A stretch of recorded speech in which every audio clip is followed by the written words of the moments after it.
Right. Well, shoot, earlier today, I was watching somebody make a bow, like a bow and arrow. He was sanding down the wood, and Yeah. I watched his stream this morning for like a half hour when he was sanding down wood, and I was sending him like jokes in his chat about his wood. I was like, man, I like the way you're touching your wood right now. I like, hey, does touching your wood that much make your hands rough? Stuff like that. Bro.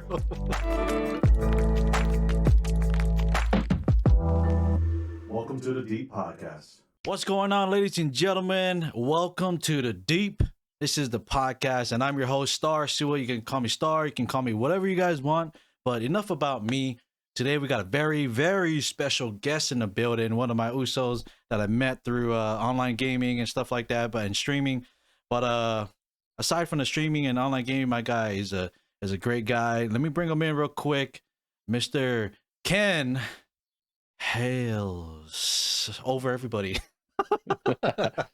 All over the crowd. All over the crowd. But yeah, we got another guest. I know last episode we had Miss Janae in the building, and I thought that was a great episode. If you guys hadn't already, the link is down below to watch that episode.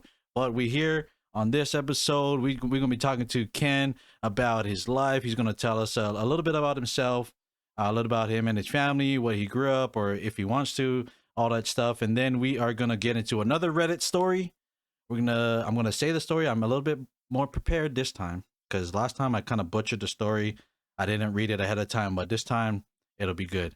Then we're gonna get into some music topics, and then we are also going to be talking about a little bit of his career that he's in right now, and we'll get into more on that. But welcome to the show. Thank you guys for coming through. If you guys are on YouTube, please subscribe to the channel, like the video, comment down below, whatever your thoughts is, all the support, all the comments, the constructive criticism is always welcomed.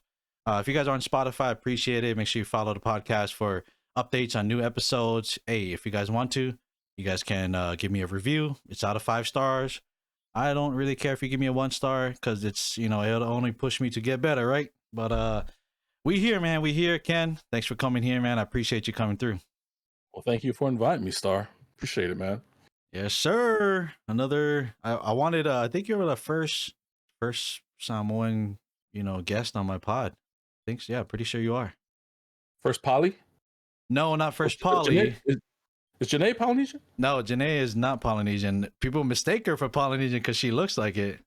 And then she showed me like a couple pictures of her back then, and I was like, "Yo, you really look Polynesian." Now, not so much, but like back then, because then she had like the fluffy hair, the curls, the nice, yeah. So I thought she was Poly. Yeah. What's going on, podcast people? All you podcast lovers. Today's episode is brought to you by Anchor, the one-stop shop for all your podcasting needs. If you're thinking about starting a podcast, or if you're already a seasoned pro, Anchor is the perfect platform for you. With their user-friendly interface and top-notch features, you can record, edit, and distribute all your podcasts to all the major platforms with just a few clicks.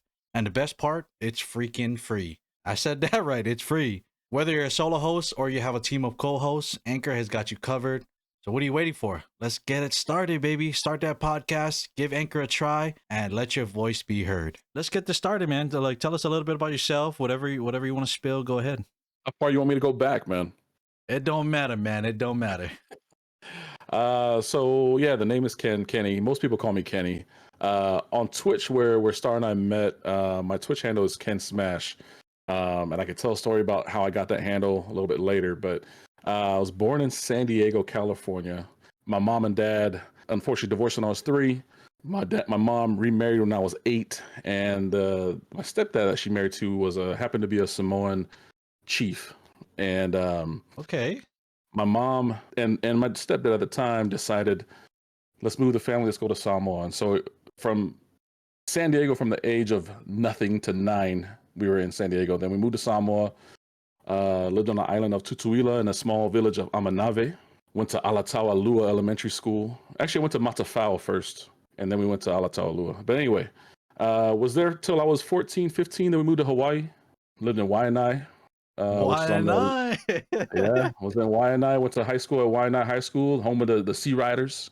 And was there until I was a senior, and then moved to Washington State, and that's where I'm at today. Would you call yourself a Waianae banger?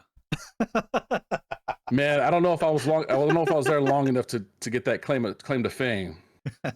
I mean, we only lived in. I lived in Makaha and went to Waianae High School, and we were only there for about 3 years before we moved. And so, but man, it was a good part of my life. Waianae was a fantastic place to spend high school, and Makaha as well. But between Makaha and Waianae, man, I got a lot of good memories between those two towns. But yeah, in Washington State now, and married with kids, got 3 little girls. Went to college up here in Washington State. Ended up meeting my wife at a house party, and that's how they say House that's how party. that's how the story starts, and we're still together after 20 years. Well, this year will be our 20th year of marriage. Yeah, it's been a good ride so far, man. First of all, congratulations on the 20 years. However, I need to know, because you can't just say I met my wife at a house party and not tell us exactly what happened. Well, and you know what? I can honestly tell you exactly what she was wearing too. Oh, dang. Okay. Yeah, because I mean, you know, if there's those common cliches where people will say, "I remember the first time I laid eyes on you," kind of a thing. Right. I can actually say that I do remember that moment. I remember she was wearing a white skirt, and the reason that white skirt stands out in my mind is because I was checking out her backside, and she will tell you even to this day, like it's a favorite of mine as far as what I'm looking at when I'm looking at my wife. But she had a white skirt on and a blue top. But no, so I used to have a DJ that would come up to our house and DJ our house parties. And that guy, his normal job during the week, he was a coworker with her. And so anytime that he was DJing a house, he would invite her and all of his friends to come up to the house party. And so she was DJing at a house, or he was DJing at a house party, and she would come up and hang out. And that's pretty much how I met her, through the DJ. And then yeah, we didn't hit it off in that regard as far as, you know, like dating or nothing like that. But we started our friendship that night, and we were friends for probably, I want to say 2.5, maybe 3 years before we actually started dating. Okay. Yeah. And Started off slow, got to know each other a little bit more, which I think is always the better. I mean, yeah, you can get into a relationship right off the bat, but you gotta get to know the other person, man. You gotta get to know him. Yeah, I mean, and it wasn't like she wasn't somebody that I was looking to date at the time, and unfortunately something tragic happened, and that friend of mine that was a DJ, he ended up passing away. Oh, sorry to hear, man. Yeah, and so she ended up that day that it happened, she basically came up, and I live about 45 minutes from where she was living at the time, and she came up and basically, like, you know, I was kind of drinking my sorrows away that night, and she stayed up with me until the sun came up, basically, and more or less just was a true friend. Like, and it showed me another side of her that I wasn't seeing was in front of me that whole time. Right. And it kind of changed. It changed how I looked at her, and that's how the story started. Really, as far as our relationship goes, about 4 or 5 months after that was when we started dating. That's what's up, man. I feel like that's probably one of the most genuine, heartfelt stories that I've heard of how somebody met on their other half, and I've heard a lot, and that it touched my heart, man.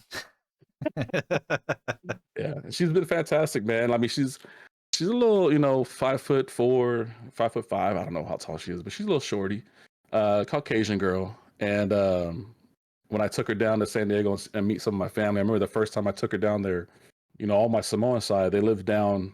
They kind of live in the hood down in San Diego. And you know, we always have our little family get-togethers and whatnot. And the first time I took her down there, she said, "Hey, all these little kids, everybody's just like staring at me." I'm like, well, I was like, the only white people they see around here are teachers and police officers. So they're probably wondering why their Uncle Kenny brought this little white lady with him. But you know what? She quickly earned the love of my family. Like, you know, when we go to Falavelavas and, you know, they're, you know, when you start passing around like the heart of the pig, you know, stuff like that. And she reaches over that plate and grabs a piece of that and eats it. And everybody's looking at the little white girl like, whoa, she's actually eating that? Right. I mean, yeah, she like earned their respect like quick. That's one thing with us Islanders, man. Food. She knew the quick way into getting into the good graces of the family for sure. They probably earned some points with you too, because then what they say, what do they say? They say that the quickest way to a man's heart is through food. Mm-hmm. Right, Yep. exactly. Now I would say if you ask my family who they like more, they probably like my wife more than they like me. Probably. I mean, that's how it was. That's how it was for me too. Like with my wife. And long story short, I'm not gonna get too much details with me because it's not about me. But met my wife and I was with her for like a couple months during the summertime because we just had graduated high school and I went off to college. And my one auntie, she was like, "Man, why did you get a girlfriend now? Like it's kind of a like she basically was telling me it was a bad time because I'm basically going to be going away for college for a while, and so long distance is tough. And but we made it happen, we made it work. But the one thing that stood out was while I was away at college, my wife would go every weekend or every other weekend to my parents' house and hang out with them, hang out with my siblings. They had barbecues, Sunday kongais, all that stuff. And I'm over here like, what are you doing over there? You know what I mean? And she's like, I'm just, just your mom invited me over, and we're just hanging out, And I'm like, man, she might be the one. And then ever since, like, when I came back from college, my mom was like always not threatening me, but basically threatened me, saying like, "Hey, don't you ever hurt this girl." I'm like, Yeah. Don't you what mess what that up. what if she hurts me? And she's like, you know what I'm saying? Yep. Yep. Well, uh I know when we first started dating, at first my mom was like, "Hey, how come you're not dating a Samoan girl?" And I'm like, "Mom," but it was before she had met my wife, um and I'm serious, man. I would say within just a few times of being around my wife, my mom quickly realized like how much she meant to me, and then also how awesome my girlfriend at the time was. She became my wife, but she quickly realized how awesome she was as a person, and how she was with me. And so, yeah, my mom was quick to forget the fact that I wasn't dating a Samoan girl. Like I said, if you ask my family now, they probably like my wife more than me. Like my mom loves my wife. She just thinks the world of her, and so yeah, we're in a good space. that's good. That's good. I feel like that's a good thing because you connected by blood with your family and stuff. It's like they're always gonna love you no matter what or how much, Hmm. you know what I mean? Like, but you know what I mean with your other halves. Like there's no like connection but you. You know what I'm saying? Hmm. So it's like yeah, it may seem like they love her more, but pretty sure they love you just as much. You know what I'm saying? Feel like sometimes I'm the one that makes everybody mad. Right, bro. I get that all the time. But I think that's in particularly in Islander families though. Yeah, yeah. But let's get into I know you mentioned a little bit of your work life. What kind of hobbies are you into right now? I know you mentioned you do stream, meaning you do game. So let's touch up on that. And what else? That and other things. Yeah, hobbies right now, streaming has become a hobby. Like I didn't really realize what streaming was going to be for me. Obviously, until I started doing it. I used to think that streaming was nerdy. I used to think it was dumb. I used to think it was kind of dorky. And for years, some of my buddies would be like, "Kenny, you should try to stream a little bit." Because back in the day, I used to be a killer at multiplayer games, like Modern Warfare, the first mod. I used to be pretty good. Now, I'm in my 40s now, and I'm not as quickly, taking down people as I used to. But they used to say like, man, if you get a computer and a camera, you're gonna dominate. But I had a Twitch account probably 10 years ago. I didn't start using it to stream until a year ago, and the only reason I got into it was because of COVID. When COVID hit, we're in a group chat with a bunch of my buddies, and they were sending me clips of this guy named Dr. Disrespect, who I think everybody Yeah, knows. yeah. I didn't know who he was, but my buddies were like, "Kenny, you would like this guy's his sense of humor. Your sense of humor and his, like, you would really like his stuff." And so when COVID hit, everybody was home. My work got canceled. I was working from home, and when you're just wanting to try new things, everybody's watching new things on Netflix and whatnot. I decided, I'm gonna check out this dude. And so I got on YouTube because he started streaming. I know he was on Twitch and they switched over to YouTube at some point. And I started watching this guy, and I was hooked. Like I would watch his streams, watch his stuff over and over. Um, and I would say probably a year after that, which would have been last year, was when I decided, you know what, I don't like this. This is actually kind of fun. Right, So right. when I started streaming, all of a sudden you start to communicate and like talk with other people from all over the world. And that was one of the biggest things I thought was cool about it. Not so much the gaming part of it or the monetization part of it. Like I'm not on Twitch to make money. Like this is not something I could ever see myself doing where I'm making like supporting myself monetarily with. Right. But the community that you can build off of streaming was something that was super, super attractive to me. I really invested into it. You know, I got a gaming PC, you know, the mic, the camera, the lighting, and all that stuff. It all kind of got into a thing to where I took it as a serious hobby. You know, putting money into something that I thought was really fun and valuable for me, not just for the gaming aspect. And you already had like the main thing for streaming. Like other than all the equipment and stuff, you already had the handsome face, man. So that's Oh shit! Oh. you just needed the camera. That's it, man.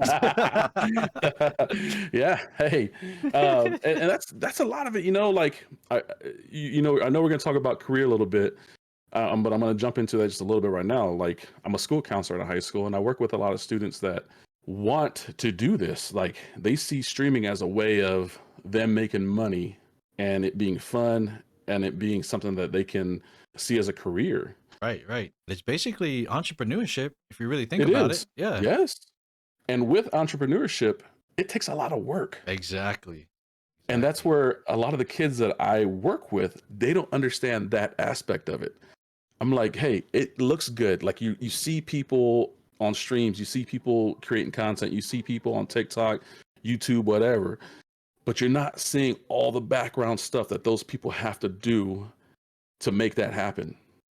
Like the people that make it to where you're financially supporting yourself, and this is an actual job where you can, you know, pay your bills and whatnot. Right. It takes a lot of work and effort and time to get there, a lot of patience.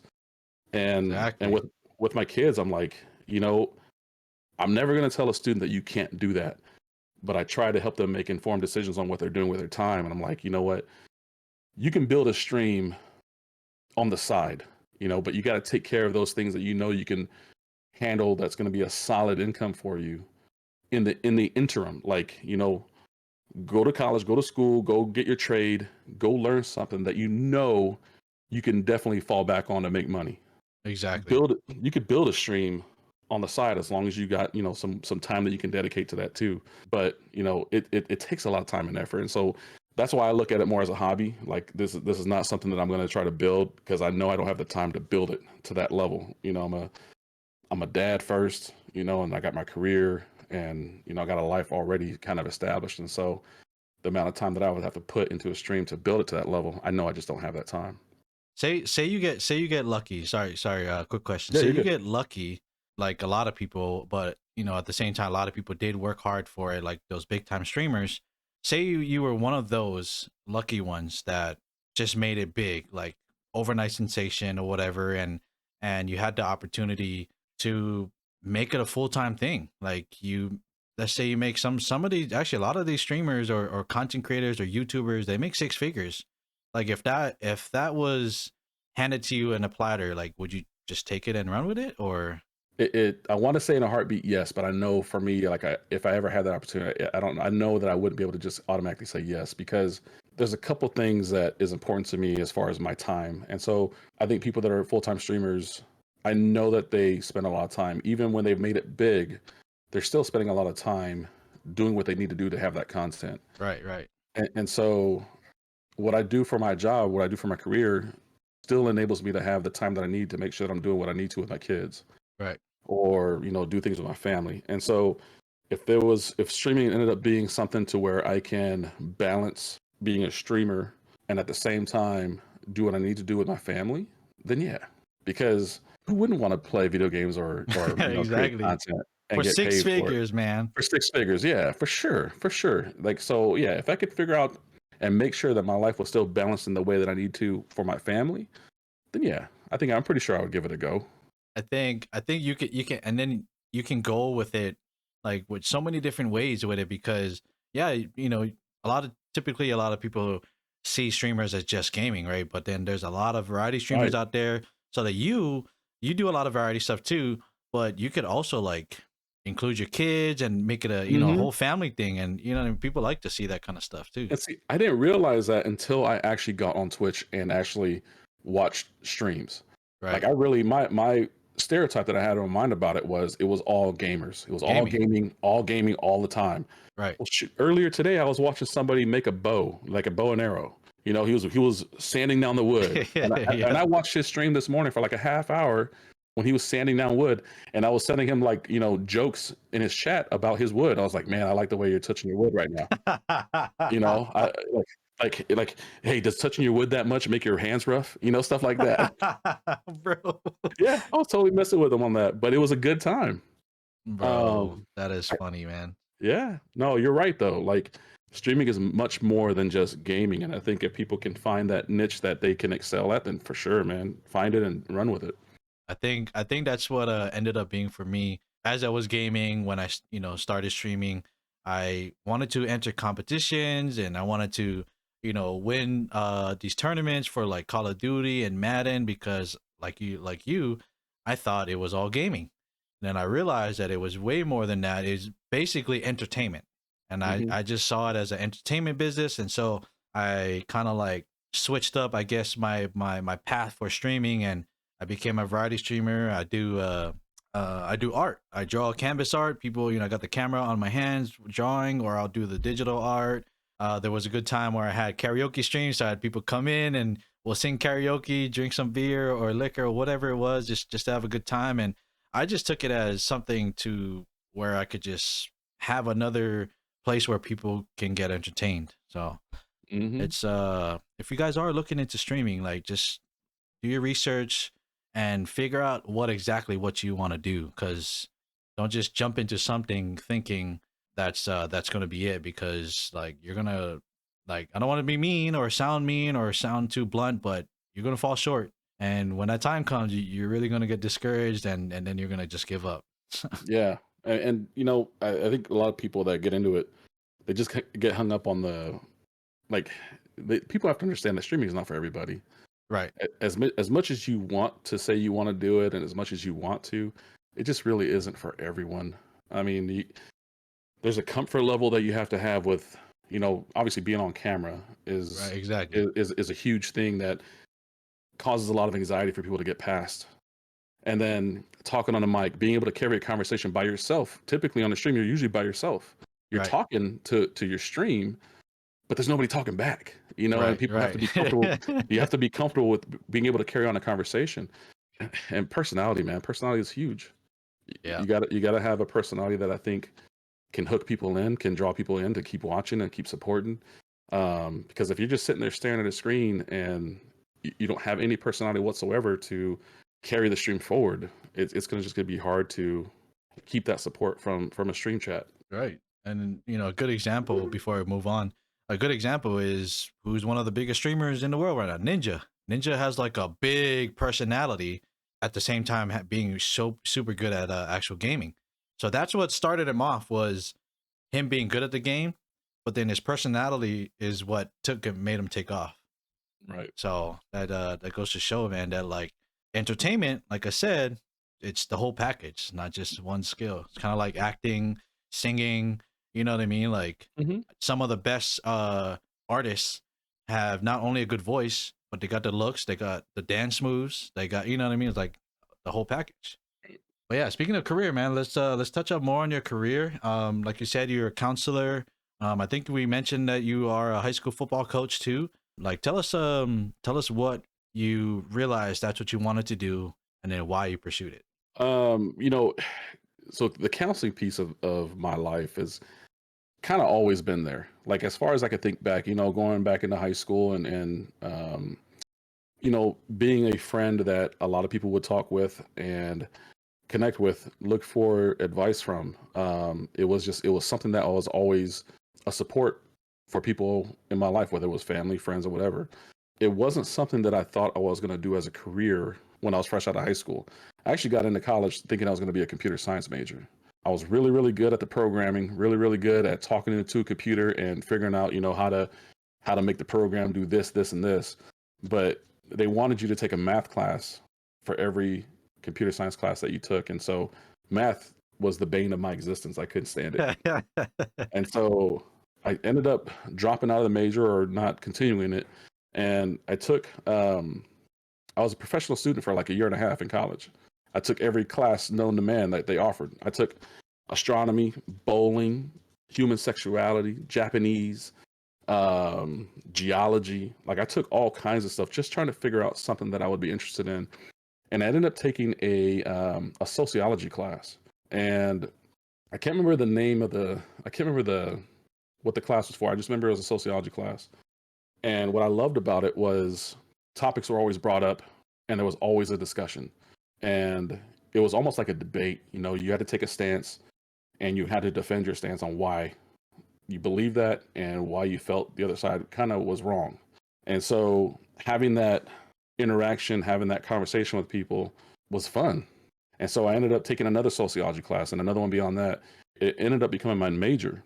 Even when I graduated, I didn't know what I was going to do with it. But I graduated with a degree in sociology with a minor in ethnic studies.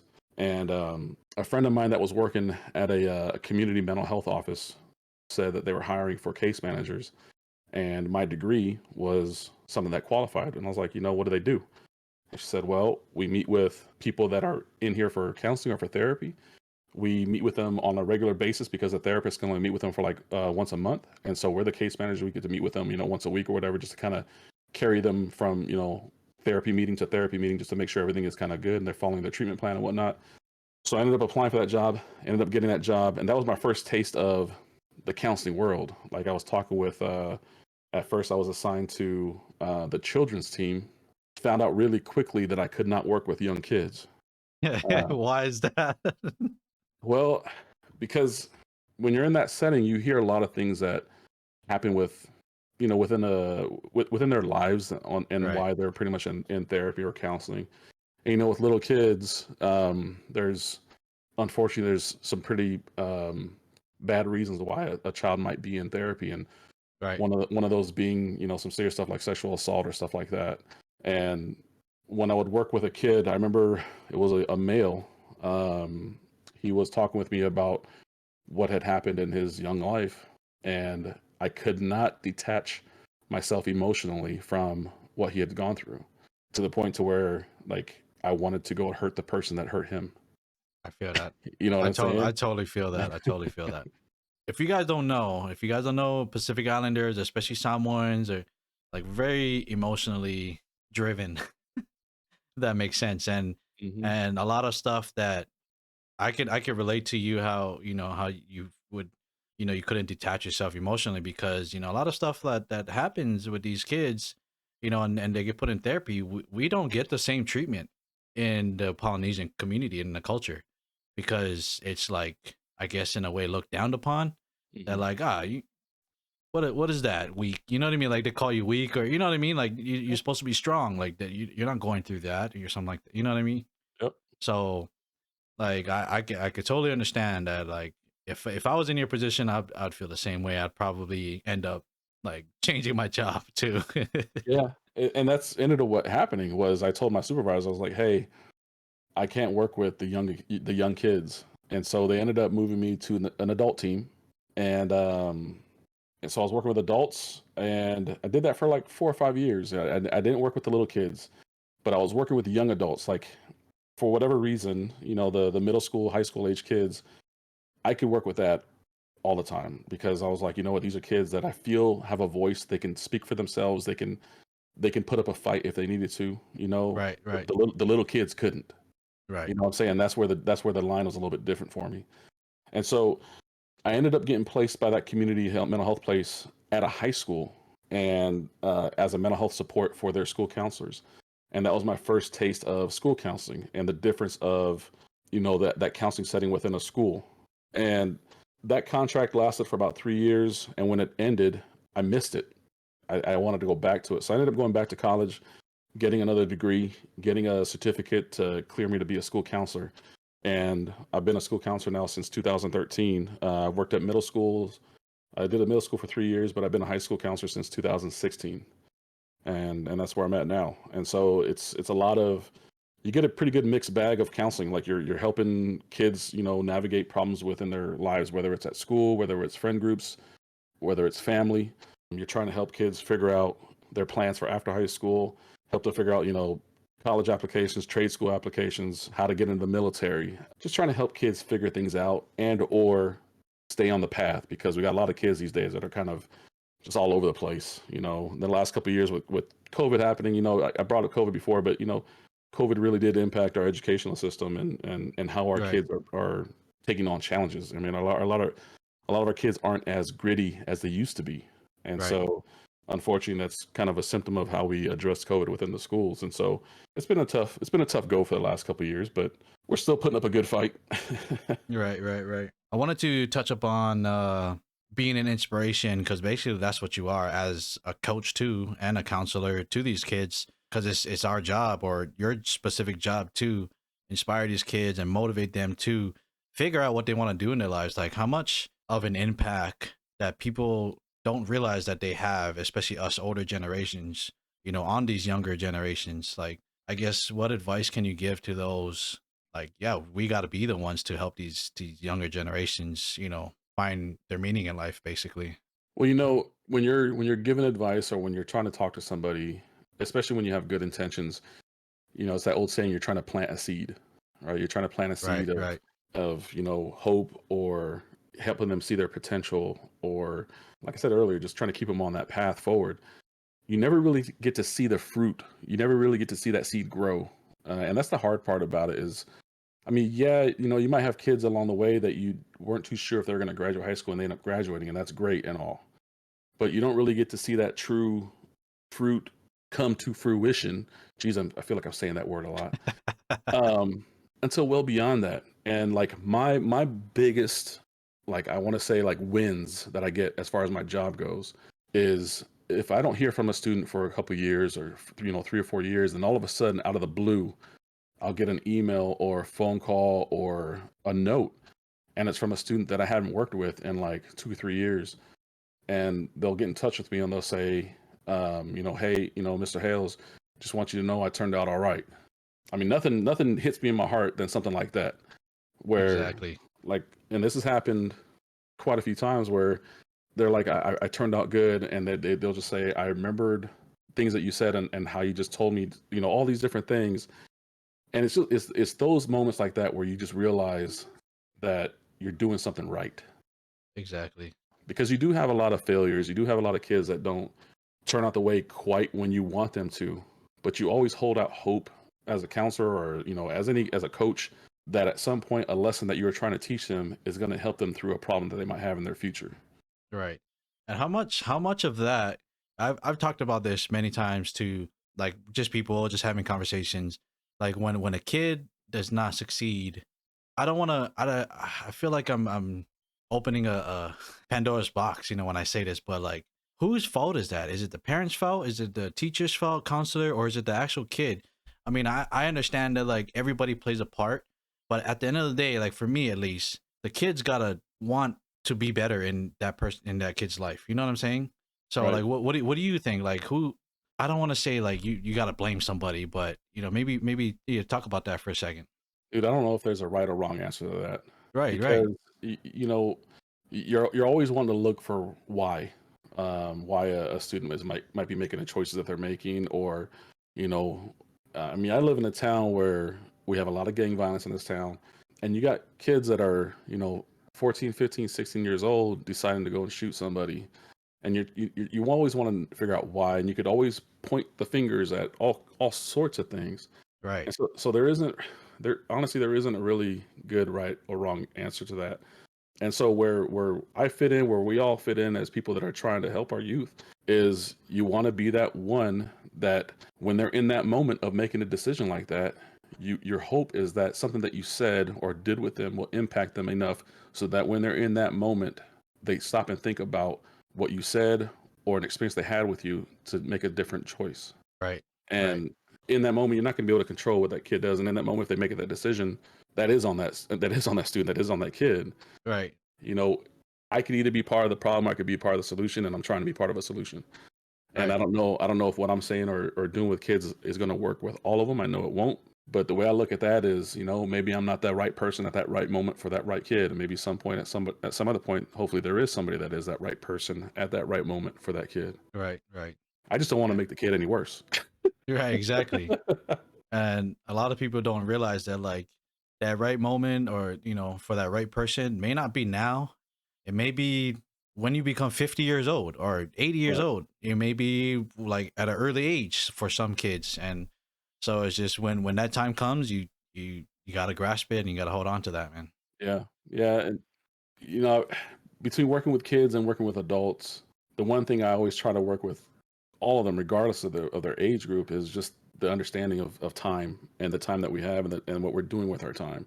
Right. Like I said earlier when we talked about streaming and if I would ever take that on, I value my time highly. Like I want to make sure that I use my time in a way that's beneficial to myself, but also as beneficial to my family. And so trying to help explain the importance of time to a kid, that's like one of the hardest things because they think they're impervious to everything. They think they're invincible. They don't think they can be hurt. They're going to live forever. And Right. so Right. trying to get a kid to understand how important each day is to make those decisions and to not expect to get those results right at that moment in this day and age is such a hard thing to do Right. because everybody wants immediate gratification nowadays. Yeah. And then Exactly. on the flip side of that is when I worked with adults, I remember there was this old guy that was talking to me about, I'm 50 years old. Why am I listening to your 23-year-old ass? Oh You know, damn. you know, but his concept was he's already lived his life. Yeah. What is 23-year-old Kenny going to tell him any different Yeah. on how he needs to take care of his time? And so it's I see his point. I mean, yeah. but what was Uh, the reason why he was talking to you in the first place?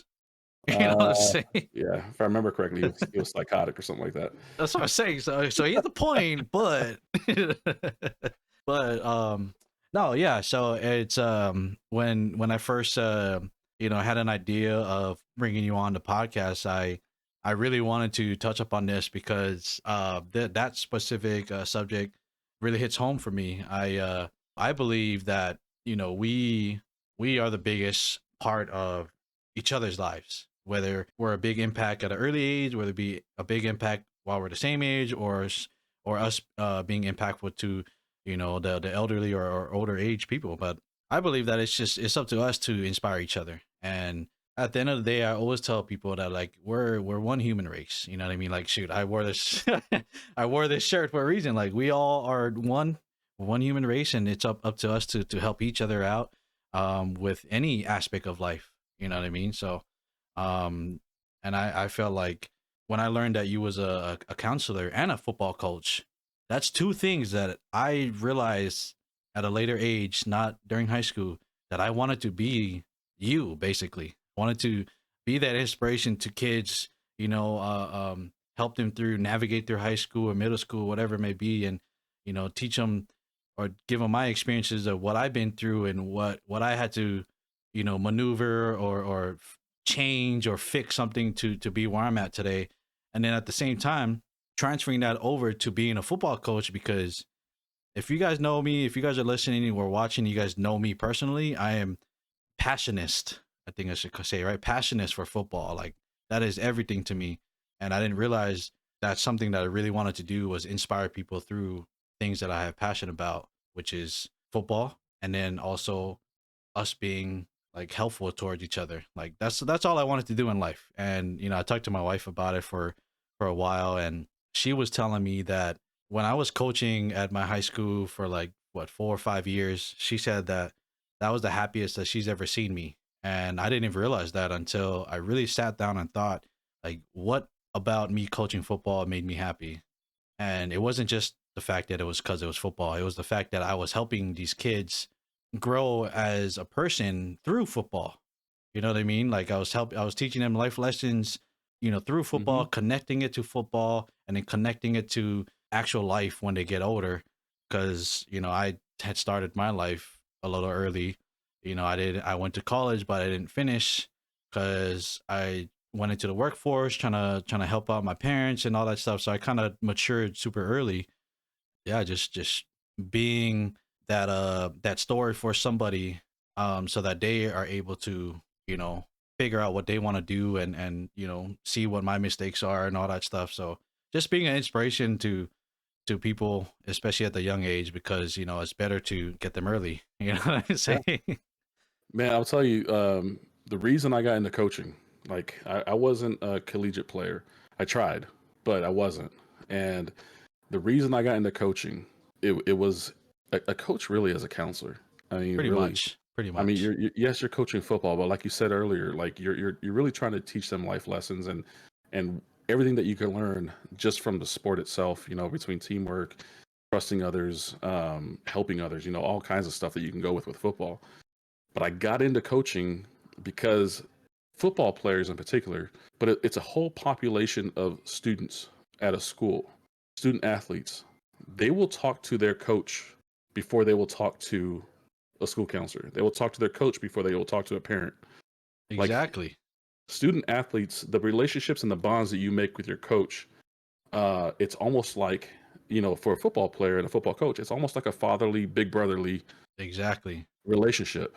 And so I got into coaching because of that particular relationship, knowing that those kids on that football field will trust me more as their coach than they will trust me as their counselor.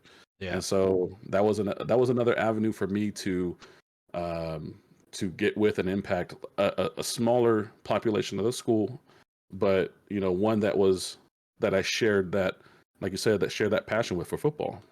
Yeah. So my first like 2 years of coaching, I didn't even get paid for it. I was a volunteer. I was just trying to find my way to get on staff. Exactly. And that's what I'm trying to do. I'm over here in Arizona. Like in Hawaii, I could go get a coaching job easy. I can just go back to my high school. But here, man, I got to go through the whole application process, all that stuff. I'm like, man, can I just volunteer? Like, I just want to be on the field. You know what I mean? Yeah. No, but yeah, man, I appreciate you, what you do for the kids, what you do for your own kids. And I know, at least for me, like when my little cousins that we grew up with, I kind of took what I learned along the way as from coaching, you know, trying to use that same thing to inspire my own family members that who I'm not even coaching. So, and I'm sure that things that you've learned from counseling, things that you learned from these other kids that's not your kids in school and in football, that you kind of like are using a little bit to your own kids, right? hmm Oh yeah, for sure, So 100%. Yeah, I think between what I've done in my job and what I've done on the football field for my own kids has helped me be a better father. that's good. That's good. Yeah, for sure. But yeah, we're gonna move on to the next thing in this podcast. But I gotta breathe a little bit, man. That was very touching. That was very tense. It was tense, but it was good tense. But it's something that like a lot of people gotta realize, in this world, that at the end of the day, like I said earlier, it's up to us to help each other make it in this world, because this world is crazy. We don't need to add to the crazy. We don't need to add to the crazy. And like you said with the kids, as a school counselor, you just want to add the good instead of the craziness, because they're already Yeah. going to crazy. And hey, some teachers don't realize that. Some teachers, they be like assholes just because. I don't know why. So to back this up a little bit, when COVID hit, one of the best things that came out of COVID for me as a counselor, COVID hit. I think it was March 20th of that year where all the schools shut down, and we were trying to figure out what we were going to be doing as a school for the remainder of that school year, and then also when we came back in the fall. As a school counselor, we weren't really trained up on meeting with kids over Zoom meetings, like over the internet. I mean, that was a whole crazy weird thing. That first spring of COVID, man, I did so many home visits with my students. I would see an average of about 6 students a day, just driving around our valley here and going from house to house, being able to see how some of these kids lived and the houses that they lived in, the size of the family within a small house. Um, Being able to see that with my own eyes and learning things about kids that you wouldn't really know unless you did those kind of home visits, it was super eye opening for me and gave me an appreciation for a lot of our kids that, like what you just said, like teachers don't really know what's going on. Right. I mean, I had kids that were, 6 of them living in a single wide trailer, and the student that I was visiting is a senior that's usually a straight A student. I mean, the fact that she's at home taking care of all these kids, it's stuff like that. Like people just didn't really see, and I got to appreciate that because of what happened with COVID. And so, yeah, I mean, you're right, man. Like a lot of times we just don't know what's going on in each other's lives, and I had the opportunity to kind of see some of that with kids when we shut down, and gave me a new perspective. Right. So I just wanted to take this time out to appreciate you guys that are listening, that are watching either on YouTube or Spotify. Thank you so much. Again, if you guys are on YouTube, please like the video. If you guys like this episode, there will be a link below with our previous episode if you guys do want to watch that. If you guys want to comment down any thoughts, any additions to what we said, or if you guys disagree with what we said, it don't matter. Just comment down below. Like the video, subscribe to the channel so you don't miss any future episodes or clips that comes out on this page. If you guys are on Spotify, again, please follow the podcast for more topics, more subjects. We'll be bringing on more guests as well on here. Probably not as good looking as my friend here, Ken Smat, but we're gonna have people on there. So, but thank you guys again. This podcast is sponsored by Anchor. If you guys are not using Anchor, if you guys are thinking about using some type of platform to start your podcast, or if you already have a podcast, Anchor is a great tool to use. It allows you to post your podcast on all major platforms, and then also it's so easy to edit, to maneuver through. So check out Anchor, and yeah, thank you. So we're gonna move on to the next category in this podcast, and it's going to be short and brief before we start ending it towards the final couple questions that I have for Ken. But like what we did last week, I'm going to bring up a Reddit story, and it's basically under the section called Am I Wrong? So basically what it is people will put in stories telling a certain situation and then asking if they're wrong about what they did or how they felt or whatever. So we can get right into it. I'm guessing it's a male because the title is I, 28 male, don't know how I feel about my female, 27, going to Mardi Gras without me. Right off the bat, I already feel like that's wrong. Or what the girlfriend is doing is wrong, but I don't know the backstory. So here's the story. So I'm a little embarrassed to post this, but I've never felt this way. So last April, my girlfriend and I having a random conversation about different things on our bucket list. And one thing we both had on our list was Mardi Gras. I was really excited to see that on her list, and I thought that it would be an amazing experience for us to do that together. Come January, she made plans to see her friend in LA, and I was really happy that they were planning to see each other, considering that they haven't seen each other for a couple of years. However, her friend's dad lives in New Orleans, so her friend recommended that they go to Mardi Gras instead of LA. I understand that she wanted alone time with her friend because they haven't seen each other for a while, but I just thought that she would at least invite me to come with them for at least maybe the last two parades. After that, I could go home and she could spend the next 4 days with her friend. However, the invite never came. I suppose I'm a little resentful because I really wanted to have that experience with her. On top of that, whenever I talk about making travel plans, she always tries to invite herself without fail. It makes me feel like all of my best moments need to include her, but not the other way around. I'm really happy that she had that experience, and I even supported her by giving her a little extra cash when she was getting low, but I can't help to feel a little sad. Am I wrong for feeling this way, or should I tell her how this made me feel after her trip? You want me to answer that? Go ahead, man. I mean, I don't think he's wrong for feeling sad. I think I would feel sad too if anybody was, whether it was girlfriend, wife, friend, anybody was going to Mardi Gras and I didn't even get an invite. I mean, let alone they both had that Mardi Gras on their wish list and they even talked about it. Yeah. And that's kind of where I think he kind of got slighted a little bit. Yeah. I mean, kudos to him for, her going and sending her actually money. went. Yeah, when she was running low on money, he still sent her some funds. I don't think he's wrong for feeling sad about it. As far as telling her he's feeling sad, I think he should have told her that beforehand. But since he's making a dang Reddit post about it, obviously it's still something that's hanging heavy on his heart. Right. So he should probably go ahead and just get it done and just talk with her about it. But he should have said something beforehand. Yeah, like I mean, I get it. He wanted to wait for an invite because he doesn't want to feel like he's pushing for it. You know what I mean? Hmm. Which understandable, but if it's something that you guys were talking about and like let's say this was his wife, like bro, like that's something that you and your wife should talk about. Like if you guys had something planned and then something comes up where like, okay, I have an opportunity to go to do that specific plan with the longtime friend that I haven't seen in years, so you got to Yeah. talk about it, man. So at first I thought that they weren't really dating too long, but then you said that they had talked about this like last April. Yeah. So that means they've been together for at least at minimum 10 months if they go back to last April.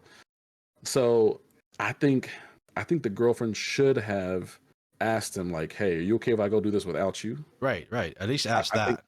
I think that would have been a kind of respectful thing. Not that she has to do something like that, but I mean, to me, that's just kind of a respectful thing. If you're in a relationship with somebody, especially to do something like that, when a lot of times you already know girls are typically showing off their stuff to get beaded those beads, right? Right.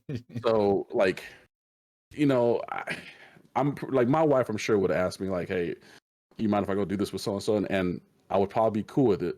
Yeah. But to not be asked, not be invited, I think he got slighted a little bit. So I think he's okay to feel sad about it. Bringing it up with her at this point, I'm like, why? What's the point of that? Yeah, exactly. The other And thing, then go ahead, go ahead. no, what I was gonna say was like, I want to know like if he booked his own trip, can he go without her? And why would he want to go without her? Like I'd be like, are you gonna go with her or what? Right, Like would she expect to go with him if he goes to Mardi Gras without her? right, right, exactly. The other thing too, I wanted to point out is he never mentions if this friend was a boy or girl. So that's kind of interesting too. If it was a guy friend, then I think that would be a totally different story. But I'm, Yeah, I'm assuming it's a girl friend, so yeah, I think it's a girlfriend. it has to be. Because I mean, unless if it is a guy, then this guy is a totally trustful and like good guy. Yep. A lot of people don't realize that like relationships is tough, especially when the other halves have friends, let alone being the other sex, Mhm. and it's tough because the biggest things in relationship is trust and Trust. communication. Yep. That's the two biggest thing. And So I give you an example though, like what I was saying. Like I went to Vegas. This is years ago, but my wife and I were already married. We've been together for a while, and a buddy of mine and his wife were going to Vegas, and they were taking his sister-in-law who had just gotten divorced. dang, And I don't know how it came on as a question, but me and that gal shared a room together. Like we shared the hotel room together.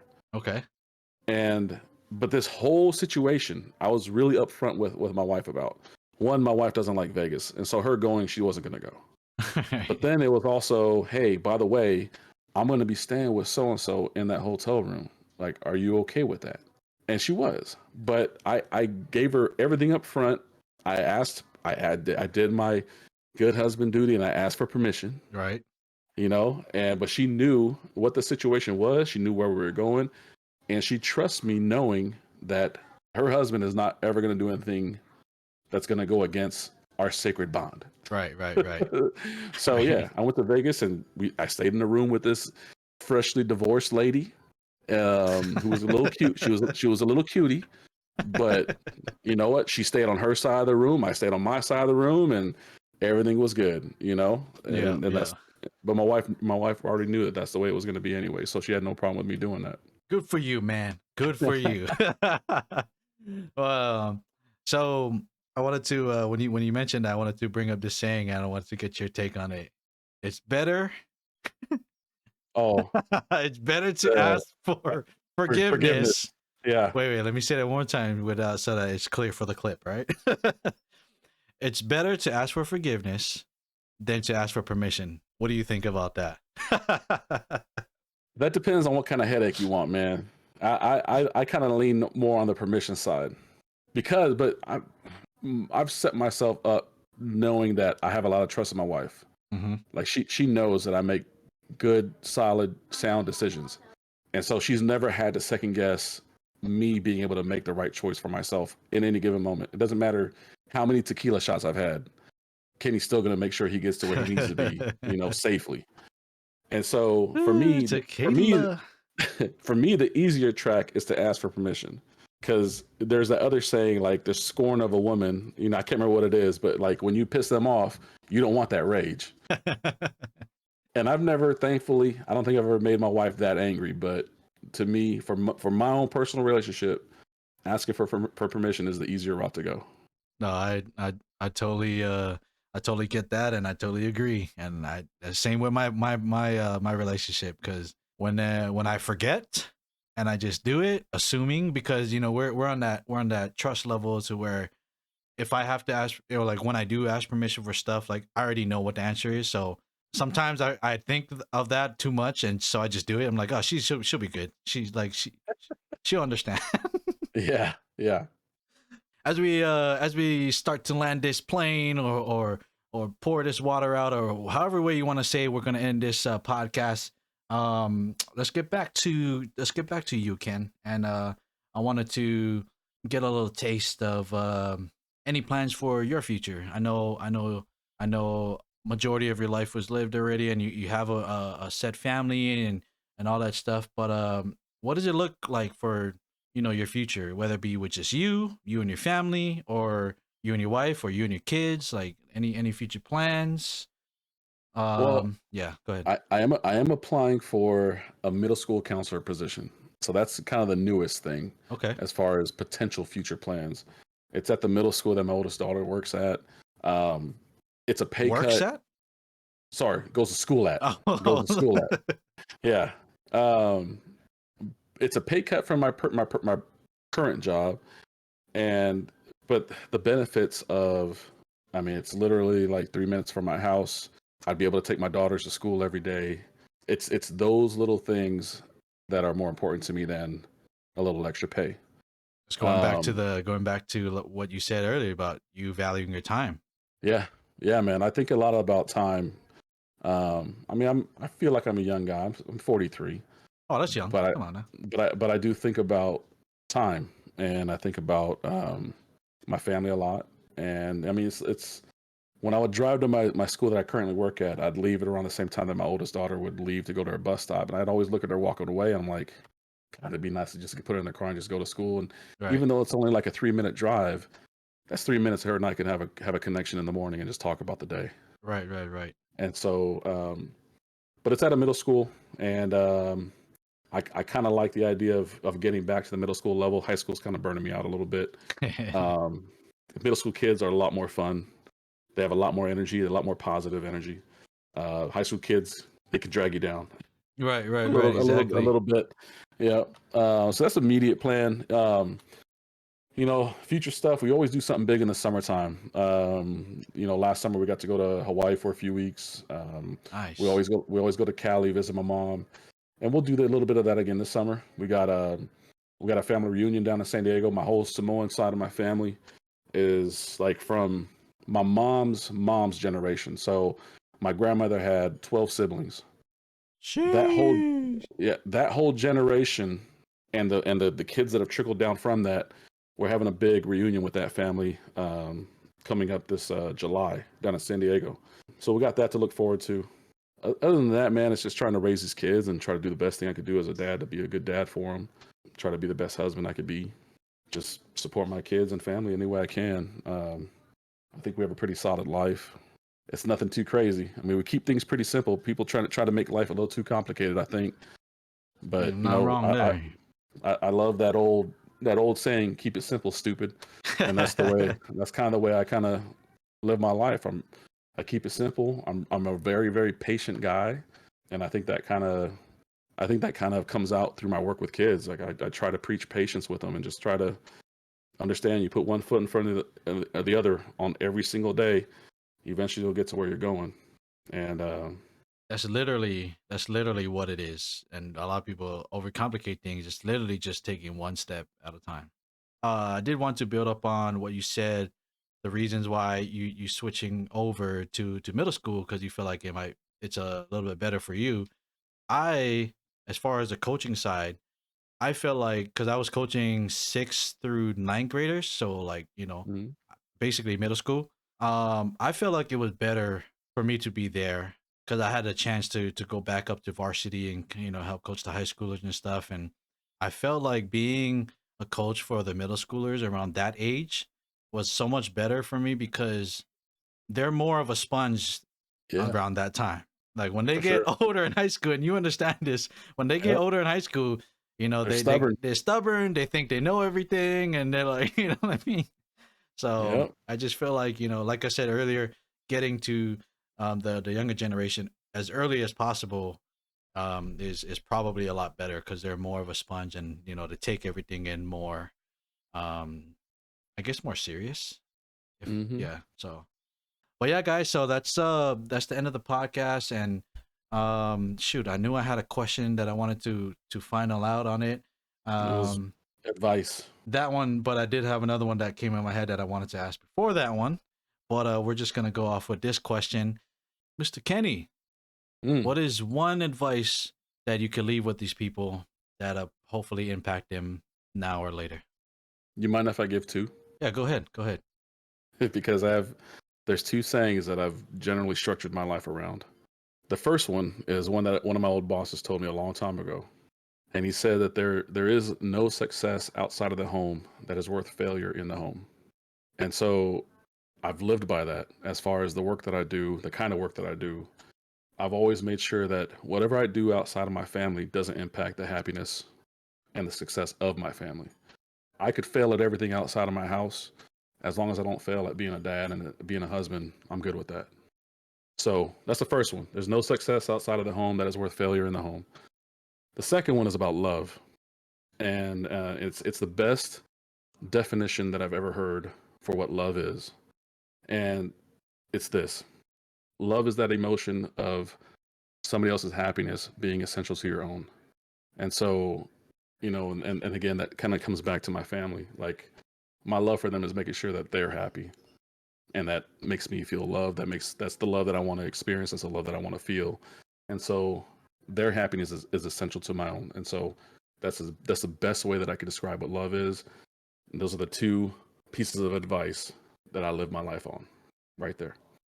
Love it, man. Love it. And very impactful, that's for sure. And it's funny that you brought those two up because I may not have heard those quotes, but I've heard many other variations of similar messages through my uncles and my coaches and stuff too. So I've Yeah, tried man. to I've tried to mold my life around those two particular things. I appreciate it, man. I'm gonna go tell my wife those quotes, and so nah.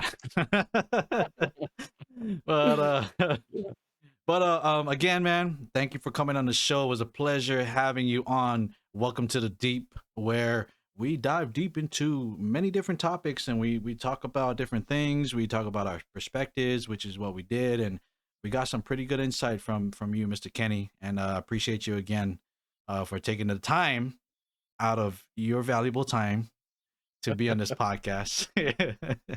I appreciate it, man. I appreciate the invite. It was a great time. I hope so. I'd love to be a part of another one someday. I hope so. Hey, so I was talking to Len the other day, and I was telling Len about a little bit of what this podcast is going to be about, and he was giving his perspective on some things, and I was like, "Yo, that's like kind of almost opposite of what I feel like what you were going to talk about, and it kind of was head on." So his point of view was kind of on the other end of the spectrum. So he was saying that like, oh, it would be cool if actually I brought it. I was like, it would be cool if both of you guys are on the same episode and kind of like having like a little bantering thing of like, oh no, I'm right, I'm right, I'm right. Yeah, yeah. We could so always do something like that. so I did tell him that I'll have this podcast episode just for you, and then I'll have another one just for him, and then we'll have a third one with all three of us, and then Excellent. that way people can get to know you a little bit more on this, get to know him on that one, which is surprising because you know him, he's very shy, and I told him he got to Yep. be in camera, and he's making an exception. There we go. So we're gonna end the show, ladies and gentlemen. Again, the link is down below for other episodes. If you guys don't want to miss out on a new episode, we will be airing every Wednesday. We'll have a new episode every Wednesday. I know I just said that twice, but Well, hopefully I get another guest next week. If not, you will be seeing just me and my somewhat beautiful face. And we'll be talking about other things. We'll also be doing another Reddit story. If you guys like the Reddit story, go ahead and let me know if you guys do. If you guys have some stories on Reddit or some personal story, not personal, but some personal experiences or whatever that you guys want to share and have me read on the podcast, like feel free to comment down below it. And so, if you guys have any questions about anything, comment it down below, and maybe I'll have a section where we'll answer some questions off of the chat. So without further ado, man, any final words for the beautiful ladies and gentlemen up here, Ken? Love over everything. Love over everything, man. I was gonna say family over everything, but it's kind of like I probably put family and love in the same category. I can get with that. Yep.